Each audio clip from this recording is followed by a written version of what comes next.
The Salem National Historic Site tells the story of the rise and fall of the shipping industry in Salem. At its peak, the industry brought great wealth to Salem. In 1626, a group of 30 men and women are brought to a fishing station. They then start a community.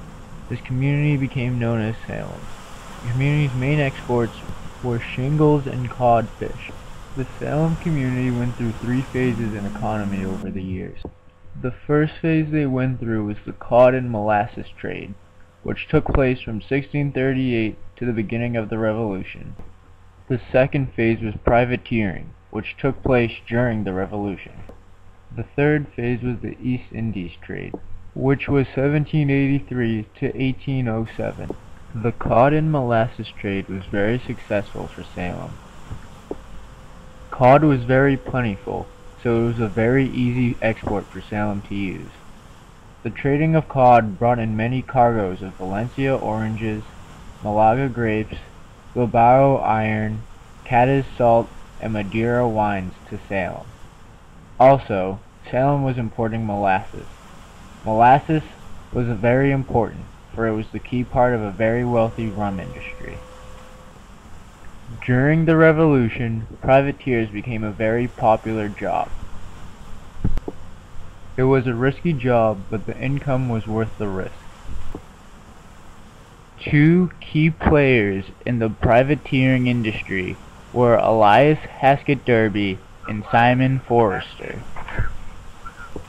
Elias Haskett Derby was a very famous ship owner, and he was the owner of the Derby Wharf. The Grand Turk was the first American ship to land on Mauritius. He owned many privateer ships. His most famous ship was the Grand Turk. Also, another one of Derby's ships was the first New England ship to trade with China. He was one of the richest people in New England, and at one point in his life, he was the second richest man in New England, second to the Cabots of Beverly. Simon Forrester was the most famous privateer in Salem. As a young man, Forrester moved from Ireland and ended up on a ship destined for Salem. He was then taken in by the captain of the ship, Daniel Hawthorne. He married Rachel Hawthorne and had 11 children. He owned and built the Central Wharf. Forrester was constantly being commissioned by privateer ship owners to be the commander of their ships because of his success. He was once captured, but was set free through a trade of war prisoners. In 1807, in an effort to avoid war with England, President Thomas Jefferson imposed an embargo on all trade to and from America. This embargo was difficult to impose and crippled the Salem shipping industry. The wealthy residents of Salem felt that it was a political scheme to rob them of their wealth and power. It nearly succeeded. The embargo lasted until 1809 and forced the wealthy residents of Salem to invest in other industries.